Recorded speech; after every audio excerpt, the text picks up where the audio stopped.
Well, thank you, everybody. Good morning, Detroit. So I'm going to introduce our panelists. First, we have Jennifer. She's participating from remotely on the big screen. And Jennifer Bradley is a fellow at the Brookings Metropolitan Policy Program and the co-author of the Metropolitan Revolution. The book and her work in general explain the critical role of metropolitan areas in the country's economy, society, and politics. Moving on, we have to my left, Wendy Lewis Jackson is the Deputy Director of the Kresge Foundation, working with Detroit and the Community Development Team. Prior to arrival at Kresge, Wendy was the Program Director and the Executive Director for Education Initiatives at the Grand Rapids Community Foundation in Grand Rapids, Michigan. Her background demonstrates extensive experience in fostering and sustaining community collaborations. Next to Wendy, we have Jessica. Jessica Robinson is the Market Launch Manager at Zipcar, where she is tasked with working with a variety of public and private entities to bring Zipcar's car-sharing model into new cities in North America. Since joining the Zipcar team in 2008, Jessica has led brand efforts in Seattle as marketing manager, managed locations in San Francisco Bay Area, and served as key contributor in the definition and rollout of several city pilot car-sharing programs throughout California. And then on the far left, Garlin Gilchrest II was born in Detroit and raised in the city and its suburbs. After double majoring in computer science and computer engineering at Michigan, he went to Seattle to become an enterprise software engineer at Microsoft. After 4 years in Seattle and with a desire to connect his technical experience with his fire for civic and social responsibility, Garlin left Microsoft to move to Washington, D.C. to help to redefine community organizing and civic engagement. He spent 2 years as the director of the new media and at the Center for Community Change, then the last 3 years as MoveOn.org's national campaign director, helping take the organization that defined how we use the internet in our politics to a new level of transparency and impact. After 9 years away, Garlin, his wife, and Southfield native Ellen, her twins, who turned 1 last week, came back to be part of Detroit's reimagination. And he is the deputy CIO for technology community engagement for the city of Detroit. So we got a great panel of Detroiters here, and we have a great expert from Washington, D.C. So moving on to the questions. I'm going to start with you, Jennifer. So we're here as, is this the anarchy panel, or are we talking about something different? Are we talking about innovative partnerships, creating an ecosystem a new kind of ecosystem of service delivery? So in the Metropolitan Revolution, your book, which I love, by the way, you argue that we are witnessing a tectonic shift in the U.S. And with cities are driving more of their own future and relying less on the federal, state, and even municipal governments. So what is this change that you're talking about? How are things changing, and what is driving the change?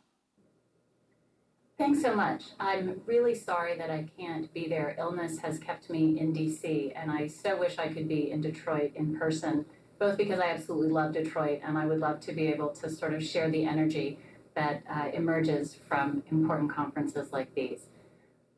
Going to your question, I think what really catalyzed this change in not so much what was happening, but how we understand what's happening in cities and metropolitan areas was first the Great Recession, in which there was a quick infusion of federal money, but once that dried up, that was really the end. And that was followed by things like sequestration, which was followed by political breakdown. So cities and states looking to the federal government saw that the federal government seemed more interested in fighting amongst themselves than solving problems. And if you look out over the next several decades, you see that this notion that cities and states are really on their own is not just a political problem, it's a math problem. The way the federal budget trend lines are looking, there will be a smaller and smaller share of federal dollars given to discretionary programs, which are all of the things that we think of when we think of how the federal government engages with cities and states. So on the one hand, there was a withdrawal of federal support. On the other hand, I think people came to realize, and certainly when Bruce Katz, my co-author, and I were writing the book, we came to realize that all of what looked like disparate efforts, great efforts in Detroit, amazing things happening in Cleveland, in Houston, in Denver, in Seattle, were not just isolated examples of civic engagement. they looked to us like they were part of a kind of national movement whereby city leaders were looking at the resources they had and saying, we can do more than we had thought if we bring our resources together. If we stop looking at one sector, whether that's government only or business only or philanthropy only, to solve our problems and figure out how we can all come together. So you had this really amazing convergence of need when the federal government, pulled back, and opportunity when city leaders from all sectors realized, okay, it's going to be hard and it's going to be really scary and we've never done this before, but we think we can step up and we think we can move our places forward because honestly, we have no other choices. Right. And I would say Detroit has been kind of an example for this. I mean, we've gone through the bankruptcy, and that came later. I mean, this has been going on for a number of years. Now, Wendy, at the Kresge Foundation, you've been involved in so many different initiatives. How do you encourage partnerships? What kind of initiatives, when it comes to filling in that gap, what kind of initiatives should we be looking at for the future? Well, I think Jennifer is truly right. There's been such a convergence of sectors here in Detroit, and philanthropy is just one of many that have kind of put in place a number of key building blocks to help the city and accelerate its transformation.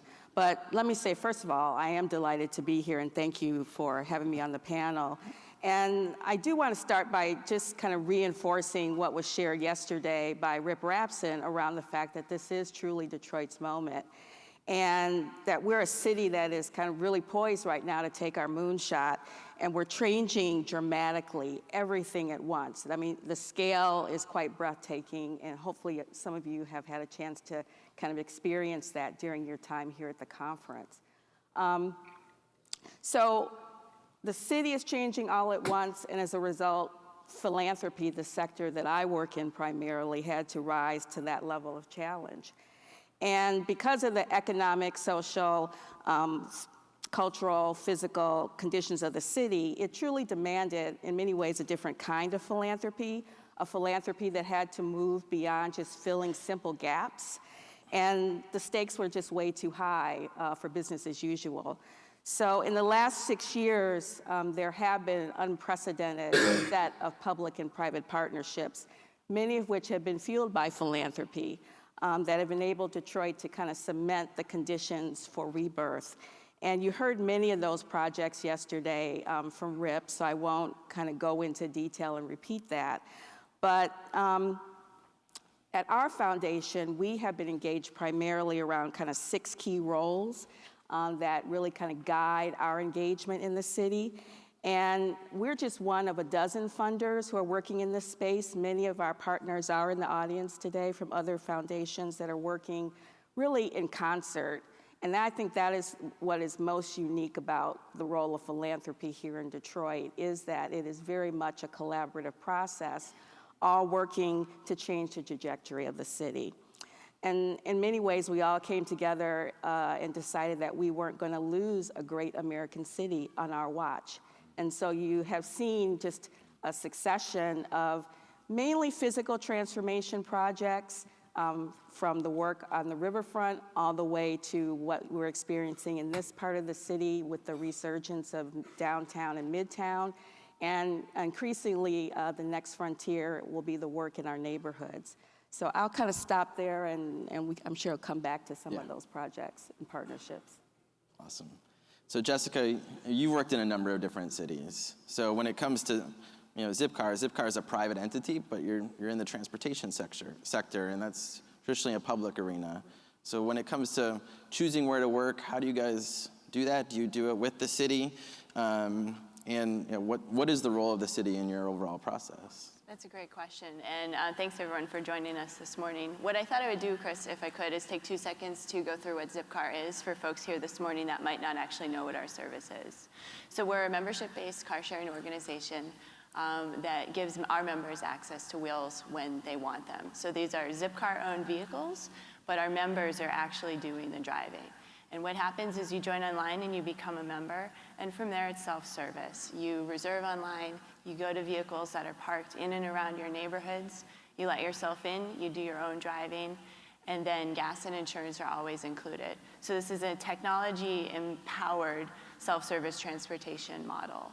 And I think to your question about the role of the cities, you've seen Zipcar evolve over the years. Cities that make sense for us are ones that have dense urban neighborhoods. That could be a central business district or it could be a residential area. But in all cases, it's a similar process where we take our business and we start there and we expand outward, and that's within a city or within a neighborhood. And what you've seen change over time is the role of the city itself. Zipcar actually started by focusing on private parking rather than public parking for I think some of the reasons that have been discussed in this panel. But what we've seen over time is actually cities have gained an interest in working together as they've seen the benefits of car sharing. And so today we find ourselves much more engaged with local municipalities in those conversations around what does it mean to have car sharing in your city. They're really interested in the benefits of congestion improvement, the impacts on parking, but we also know our members walk more and they bike more. So we're talking about real change in the city. I think to the question of what makes a good city partner or where do we look, this is a question we're faced with all the time. As we grow, again, there's a lot of interest in seeing car sharing. And I'll use Houston, Texas as an example because I think it's an interesting one. What we find in the private side is when we have a champion and a partner in the public side, that's what really starts to make things happen. So in the case of Houston, our partner is actually in the finance department. And what they were looking at is ways to manage their own fleet to reduce costs. And so Houston actually took the step of purchasing a fleet of 50 electric vehicles and installing Zipcar technology into their own city fleet. And by doing so, they're actually saving over $100,000 a year running their municipal fleet. So it's a great win for the city. But as a market expansion team, what we said is, hey, we've got a key partner in the city of Houston. They get it. What does it look like to work with them on a broader basis? So we sat down, we talked to them, champion in the finance department, sustainability department. We rallied our university partners, both on the public and private side, and that's how we came to expand in Houston. So we see that more and more is as cities are engaged in the conversation, they're really starting to ask these same questions. Great.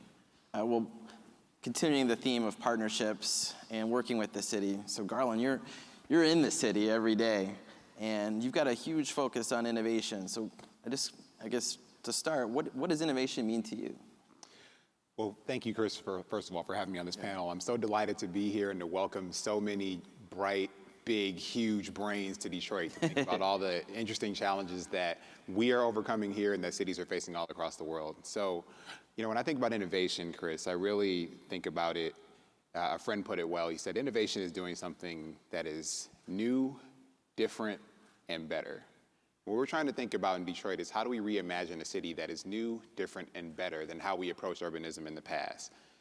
From my role where I sit, I'm trying to think about how technology can inform, empower, and be a catalyst for new, different, and better ways of interacting with the city of Detroit for our residents and our people who come to live, work, and play here. Better ways for Detroit to deliver services in a new, different, and better way. How can things be more accessible? How can things be easier, faster, more transparent? And also, just how can we imagine, how do we define what Detroit is going forward? We want it to be cool and to stay cool. And a lot of people think Detroit already is cool, but there's a new way to do that. And one of the ways we can do that is by making Detroit a more connected city, by making Detroit a city where people can actually see the work that the city's doing in real time. One of the things I'm focused on is trying to open up the data and information that the city has and manages. There are troves of very valuable information that is pertinent to decision makers in the private sector, that's pertinent to researchers in the academic community, and that when that information is free and available and real and primary and current, people can then be collaborators with the city in terms of how we make decisions, in terms of how we design policy, and in terms of how we create solutions that make living in Detroit better. Great. And so when you operate in the city, the city is considered traditional. We talk about government, the stereotypes are it's risk averse, it's bureaucratic. but how can you encourage innovation in that environment?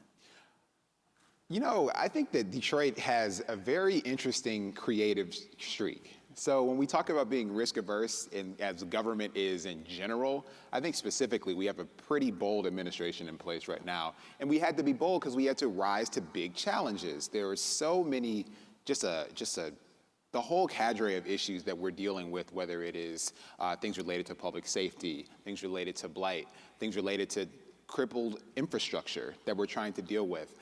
We have to be bold to solve those problems. So that posture towards being risk averse is something that we can't afford. And thankfully, we've had so many great partners in the private sector, in the philanthropic community, and our university systems, the public and private universities in the state of Michigan, have all been willing to step up into that boldness with the city. And that's why we're going to solve these problems. Awesome. So when it comes to Detroit, we recently established Innovation District. Jennifer, this is a big focus of your book and your work.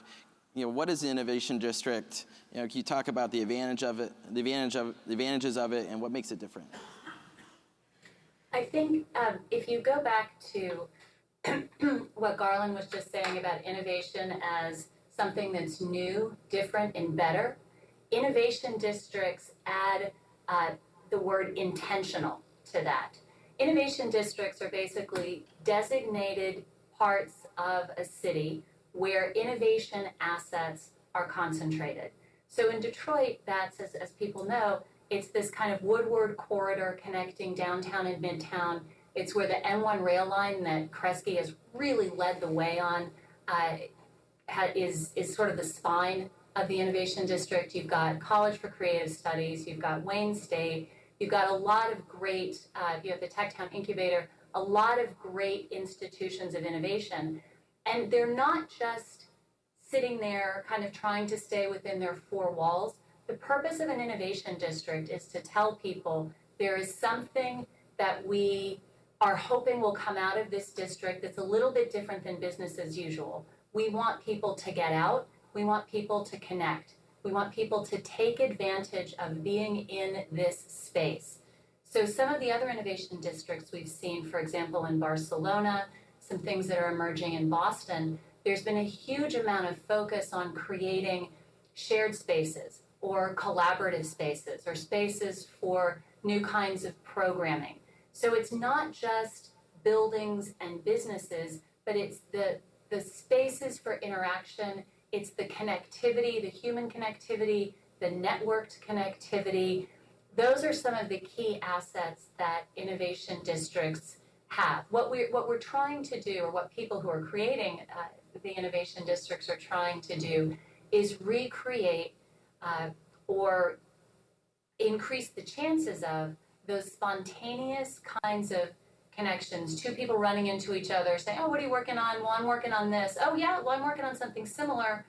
Let's get together." Because that is how new ideas, new companies, new things kind of spin off and come out. So it's taking the ingredients of innovation, putting them all in a fairly confined space and telling people, your job is not just to stay in your four walls, it's to get out and get that innovation out to somebody else, talking to somebody else, so that we can create even bigger things that come out of this geography. Now, just a quick follow-up. When you talk about the Innovation District that's running down the spine of Woodward, when it comes to our neighborhoods in Detroit, are there lessons from other cities for how we can connect the neighborhoods, especially the young people in neighborhoods, to that innovation that's happening in the core? I think, again, innovation districts are a fairly new concept, so I don't think that any place has really nailed it. But I think that you see in Detroit, and you also see in Philadelphia, a movement to get students, whether that's K through 12, littlest kids, K through 12, or more of a high school age cohort, into the innovation district so they can get internships, they can have particular seminars, they can have a hands-on understanding of what's happening in the innovation district. One of my colleagues at Brookings wrote a paper that showed that about 45% of science, technology, engineering, and math jobs don't require a bachelor's degree. They require really strong high school preparation and maybe a certificate or an associate's degree. So bringing youth in to the innovation district is a way to show them there's a whole world of opportunity that's available to you here, and it doesn't necessarily mean that you have to go, to Wayne State or you have to go to U of M to be successful.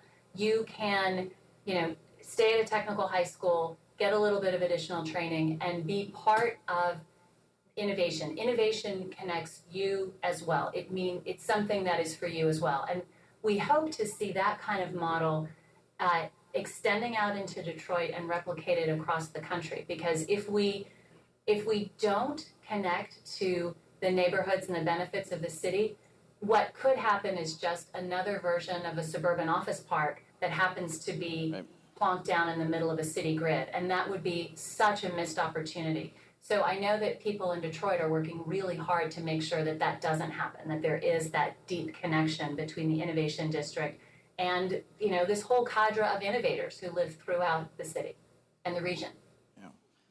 Can I jump in? Yes. I actually would echo, Jennifer, your question or your comment. That's exactly what led Zipcar to expand in Detroit, was our partners with Wayne State, College for Creative Studies, Quicken Loans. They had planted those seeds here in the city, and we recognized that and leaned on them as we expand here. I moved to Detroit myself earlier this year and live in Midtown, and exactly the same reasons that we're talking about, so absolutely true. And Wendy, just when it comes to Kresge and the foundation, the philanthropic community, you guys have taken a strong position on equitable development. What is the role for philanthropy to play in connecting to innovation? Well, I would certainly lift up Jennifer's key point around that innovation is more than just a place. It has to be distributed throughout the city, and the connectivity with our neighborhoods is really the next frontier and is really critical in this whole conversation of equitable development in the city. I live in the city. I live in a neighborhood that has seen ups and downs, and in many ways, what is happening in certain parts of the city are still somewhat disconnected. So the role of philanthropy going forward I think will increasingly be to make those connections stronger and make them real for all parts of the city. That said, I think Detroit, we'll lose so much of what we've already accomplished if we don't provide greater opportunity for all Detroiters. And that's really what philanthropy is thinking about in many ways post-bankruptcy. And so we must kind of think about a city that's going to kind of serve as an engine for change and inclusion in a much broader way, and ensure that we don't kind of repeat some of the more polarizing challenges and mistakes and old paradigms that led us into this challenge in the first place. So that said, I think philanthropy is increasingly focused on kind of building those necessary alliances, building those conditions that kind of bridge alliances and really create greater connectivity and creativity within neighborhoods to kind of get this conversation started. Now, Garlin, I'd love to hear your thoughts on this, because you're from Detroit, and now you've taken this career through the tech community, and now you're working in the city and pushing innovation. What are your thoughts on this overall connection? I think that this is critically important. I think that I thought the analogy of the office park in the middle of the city is a great one, and that would be just frankly an abysmal failure if that was recreated. And I think the one pathway to that is to ensure that people, one of the things that makes neighborhoods great, people, we know our neighbors, our kids play together, we see each other walking past each other on the street. How can we basically take those conversations that are already happening in neighborhoods and infuse a little bit of creative thinking about where our city and neighborhood can go into those conversations? And one way we can do that is by actually bringing those innovators both out to those neighborhoods to have them do their work and interact with people who live there to learn from them, but also, like you said, with the examples of involving young school children in the innovation district, how can they also go there as well? So how can we build those sort of two-way highways that go between neighborhoods and innovation districts and have that be a really healthy and intentional bi-directional communication path? So one way, for example, would be if people love hackathons. People love events where we start with an idea and end with a solution. What if those happened, rather than always happening in the innovation district, actually happened in community centers? What if we had one at a basketball court where the hackathon team was not just a set of developers, but was a developer, a designer, a grandma, and a third grader? And what they were doing is they were going to get there and they would focus on, what's something cool that the third grader likes that can help his grandma do something better day to day. I mean, really, like that's innovation, new, different, and better. If the grandma can do something in a new way that's different and easier for her, that's innovation. If a developer can solve a real problem for a real person, that's a way to make innovation real to more people in a city. And that can then transform the way that people in neighborhoods think about innovation. So they can not think about it as a foreign concept, cannot think about it as something that people do downtown, but something that happens all over the city of Detroit. Right. Well, I'd love to, all of you. So when it comes to, I think we want to turn it over to questions. We're running a little low on time. So I know we have some young people here. So if anyone, there's a mic on the far left and there's a mic up front. So if there are any questions, we will take them. Hi. Hello. Just from several of the things that you've all said, I'm getting a sense that an innovation district might be more of a state of mind or a spirit in a city. Because when you say innovation district, something inside me sort of clenches because of the exclusionary aspect. So could you enlarge upon that, how you feel about this concept? How we feel. Jennifer, do you want to? Yeah, I'll take that on. I think it's a great point, and I think the answer is it's both. We've seen through research that having focused, the caring about spaces is really important, because you do want people to be able to interact, and to do that you need a certain amount of density. You need a certain amount, you need a designation so that a company would be more likely to locate there or stay there, right? To go from something, in a Detroit example, from the Madison building to the Madison block, as you get this greater density of tech companies. So having a defined space is actually pretty important. But at the same time, you don't want to act as if that space is encased in some sort of bubble and that all the innovation has to happen there and it is a kind of fortress separate from the city, right? We are not going for Renaissance Center 2.0. We are going for an innovation district that we hope has these permeable boundaries, or, as the brilliant idea that gets out into the city, into basketball courts, and says innovation is not just for fancy people. Innovation is not just for Googlers. Innovation is for anybody who wants to do something new, different, and better. And often some of the best ideas for innovation, right? This is basic UX, right? Who are your users? Go to where they are and ask them what they want. And I think that the bridge between the kind of exclusivity that you're worried about and the state of mind that's so necessary is this idea of intentionality, is knowing that there are gains from having things be concentrated, but you need to be intentional to make sure that that doesn't become a kind of hermetically sealed, really cool, self-congratulatory, isolated community, that there is always the intention to bridge gaps and come out into the community. So the benefits of density are bigger than just the dense space, if that makes sense. Yeah. Very quickly, I hope innovation districts are a state of mind and don't become just another silver trite bullet. There's another idea afoot called lean urbanism or pink zones or code light zones or whatever, which are not so much about job production, new and different, but about better, the emphasis on better.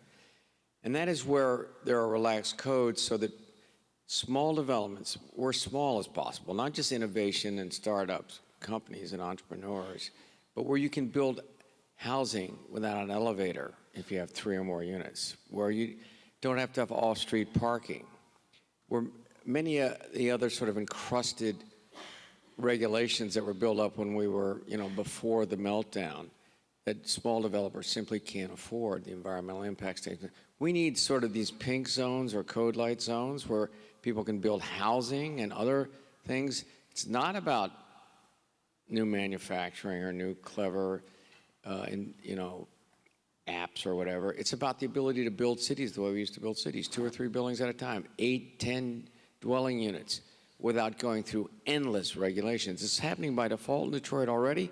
Why don't we make it official?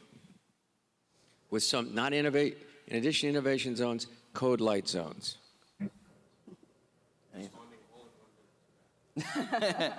Any thoughts from the panel? You know, I think you're right. There are examples already underway.